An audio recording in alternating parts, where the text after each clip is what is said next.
నేత పైన దాడి, ఆసుపత్రికి తరలింపు అంటూ వార్తలు అయితే వస్తున్నాయండి. దీనికి సంబంధించి వివరాలు చెప్పడానికి వీడియో చేయడం జరుగుతుంది.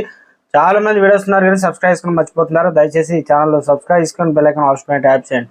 ఇటువంటి ఇంపార్టెంట్ ఇన్ఫర్మేషన్ మిస్ అవ్వకుండా మీ ఫోన్ నోటిఫికేషన్ రూపంలో వస్తుందండి. చాలా మంది చూస్తున్నారు కానీ లైక్ చేయడం లేదండి. దయచేసి లైక్ చేయండి, ఇన్ఫర్మేషన్ అందరూ కూడా తెలుస్తుంది.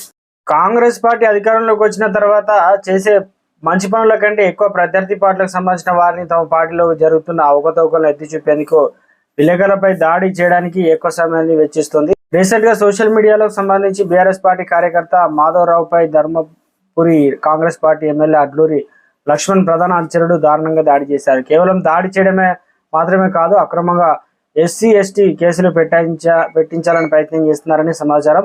రక్తపు మరకలతో నిన్న అతని ఫోటోను సోషల్ మీడియాలో షేర్ చేయగా ఇవి అప్పుడు తెగ వైరల్ అయితే మారాయి. దాడి చేసిన ఎమ్మెల్యే అనుచరుడిపై పోలీసులు తక్షణమే చర్యలు తీసుకోకుంటే పరిణామాలు చాలా తీవ్రంగా ఉంటాయని సోషల్ మీడియాలో బీఆర్ఎస్ పార్టీ అభిమానులు నిరసన వ్యక్తం చేశారు. మరి పోలీసుల యాక్షన్ తీసుకుంటారా లేకపోతే ప్రభుత్వానికి అనుకూలంగా వేరే చూసి చూడనట్లు వదిలేస్తారా చూడాలి. ఇక్కడ ఫోటోలో కనిపిస్తుంది కదండి, ఇక్కడ క్లియర్ గా చూసుకోవచ్చు మనం.